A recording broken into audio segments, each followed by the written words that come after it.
So first of all happy Holi to all. So आज कुछ कुछ जगह होली मनाई गई है। अब मैं बात कर लेती हूँ आज की। आज मेरा एसएससी सीजीएल मेंस था और मैंने अपने अटेम्प्ट्स लिख दिए यहाँ पर। जैसा कि हम देख सकते हैं कि मैथ्स में मेरे 27 अटेम्प्ट्स हैं, रीजनिंग में 26, इंग्लिश में 43, जीके में 18, कंप्यूटर में 14 एंड टाइपिंग में मेरा पैराग्राफ कंप्लीट हो गया था बट स्ट्रोक मेरे 19-20 आए। मे बी मेरी कोई लाइन मिस हुई होगी। अब हम अगर थॉरोली डिस्कस कर लेते हैं सब्जेक्ट वाइज कैसा क्या पेपर आया था। मैंने बहुत ज़्यादा इस पर कोई रिसर्च नहीं की थी प्रीवियस लोगों के क्या अटेम्प्ट्स थे या नहीं, बस एक दो ऐसे ही देखा था।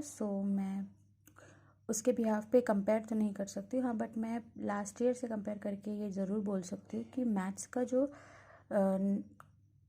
लेवल था वो इजी था, नॉर्मल था।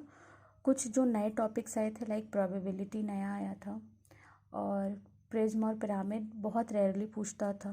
अब वो आ रहा है, डायरेक्ट फॉर्मूला बेस्ड ही था बट नहीं, अगर आपने किया तो नहीं आएगा। एंड थर्ड इंस्टॉलमेंट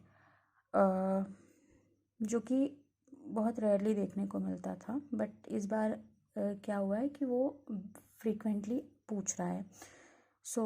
मेरे 27 अटेम्प्ट्स हैं एंड 3 क्वेश्चन जो मेरे छूटे हैं एज़ पर मैंने मेंशन भी किया। प्रोबेबिलिटी क्वेश्चन, बैंकिंग में जो प्रोबेबिलिटी आती है वो बहुत इजी आती है बट अभी जो इसमें प्रोबेबिलिटी पूछी थी वो बड़ी कंफ्यूजिंग थी, मैंने उसको नहीं ट्राई किया। एंड दूसरा जो मैंने छोड़ा है वो इंस्टॉलमेंट का है, पता नहीं, इंस्टॉलमेंट से मुझे थोड़ा प्रॉब्लम है, नहीं मैं कर पाती हूँ अटेम्प्ट। एंड थर्ड जो मैंने छोड़ा है वो प्रिज्म और पिरामिड का था। लास्टली मैं फॉर्मूले में कंफ्यूज हो गई थी।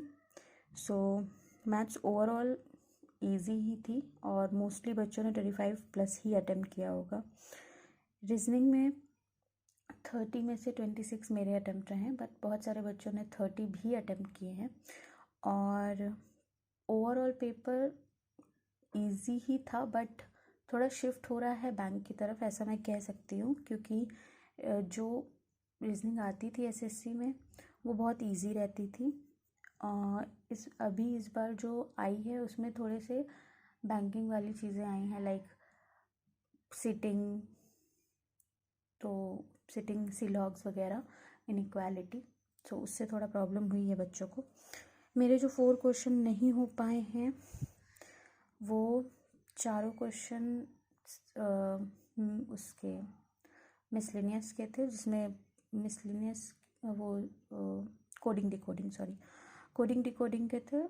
सीरीज़ का एक था और 3 कोडिंग डिकोडिंग के थे। मुझे कोडिंग डिकोडिंग से प्रॉब्लम होती है, मैं नहीं आइडेंटिफाई कर पाती हूँ कि क्या पैटर्न फॉलो हो रहा है वहाँ पे। एंड फिर इंग्लिश में 45 में से मैंने 43 अटैम्प्ट किए। डाउटफुल हार्डली ही कोई होगा, 43 मेरे श्योरिटी थी। 2 क्वेश्चन मुझे जो नहीं आए, एक उसमें डिब्राइस वर्ड था बट उसका जो एक्यूरेट वर्ड था वो मुझे नहीं मिल रहा था, और एक जो दूसरा है वो शायद मैंने किसी वन वे सब्स्टिट्यूशन या फिर ऐसा कुछ था, वो मैंने छोड़ा था।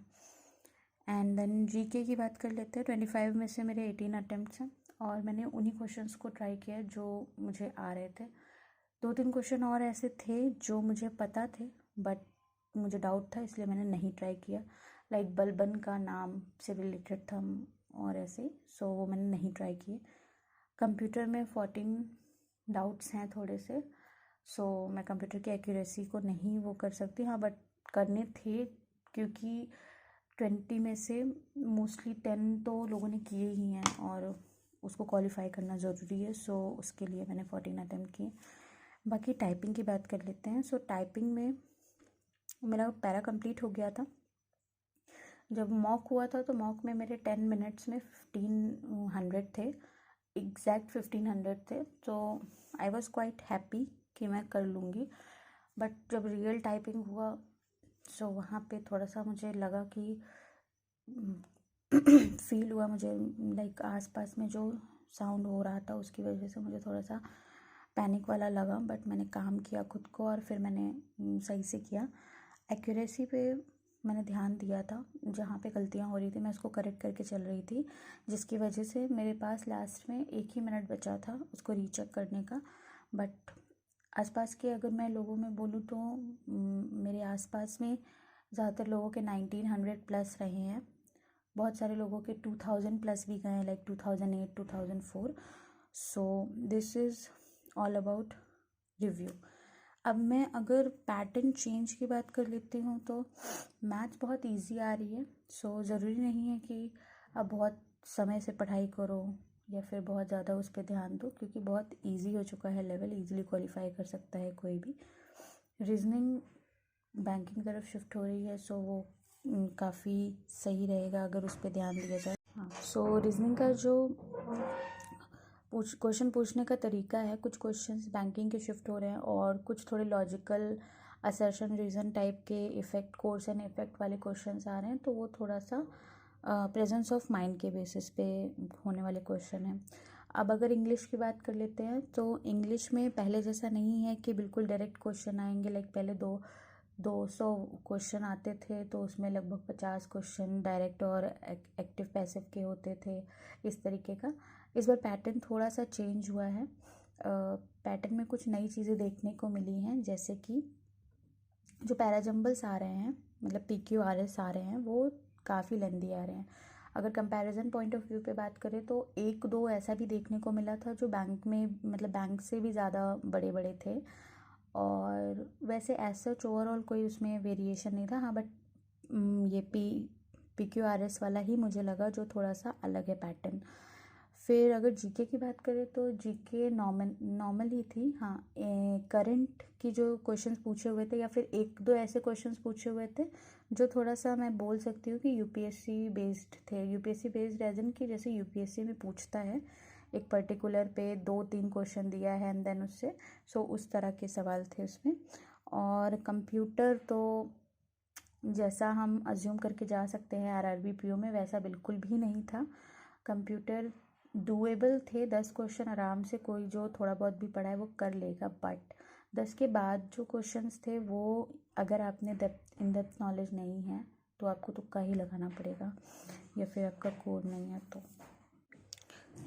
लास्टली टाइपिंग की बात कर लेते हैं। सो मेरा पहला जो एग्ज़ाम था वो जहाँ पर था उसका कीबोर्ड काफ़ी हार्ड था, नया था, यूज्ड नहीं था, तो काफ़ी हार्ड था और मैं प्रे कर रही थी कि मेरा बाद में चेंज हो जाए। सो फॉर्चुनेटली वो चेंज हो गया था। दूसरा जो मुझे कीबोर्ड मिला था वो फ्लेक्सिबल था, बट कुछ कुछ कीज़ थी जो काफ़ी उसकी रिजिड थी, जो प्रेस करने पे थोड़ा टाइम टेकन थी। सो मॉक मेरा ठीक गया, मेन रियल भी ठीक गया। मैं खुद से खुश हूँ क्योंकि मुझे नहीं लग रहा था कि मैं पूरा पैरा कंप्लीट कर पाऊँगी या नहीं कर पाऊँगी, या फिर मेरे 1900 प्लस आएंगे या नहीं आएंगे। I was not sure about. So मेरे 1920 आए, मैं हैप्पी हूँ, और एक्यूरेसी भी मेरे अकॉर्डिंग मैंने ठीक रखी है। सो ओवरऑल ये मेरा अटेम्प्ट था। मोस्टली जितने लोगों का मैंने देखा सबके एग्ज़ाम अच्छा ही ऐसा ही जा रहा है। लेवल अगर इजी आया है तो ऑब्वियसली कट ऑफ बहुत हाई जाएगी।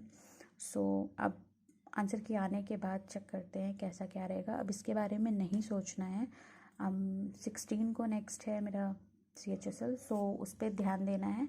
बट मोर ओवर अभी मेरा मेन फोकस CHSL तो बिल्कुल भी नहीं रहेगा, क्योंकि अभी RBI असिस्टेंट भी आने वाला है और RBI ग्रेड भी है ही।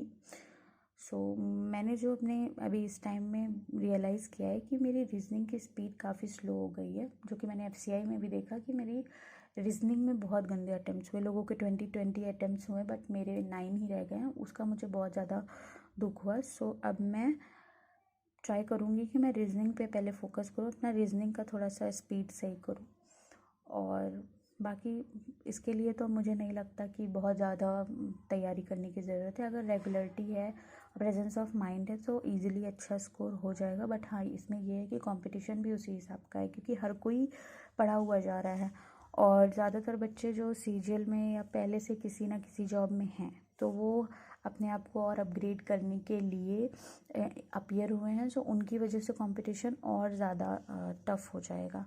सो ये सारी चीज़ों को अगर ये सारी चीज़ों पे अगर ध्यान जाएगा, सो ये सारी चीज़ें कंपटीशन बढ़ा देती ही हैं। सो ये था। और बाकी अब आंसर के आने के बाद मैं मैच करके देन अपना रिस्पॉन्स बताऊंगी कैसा क्या रहा। And happy Holi once again.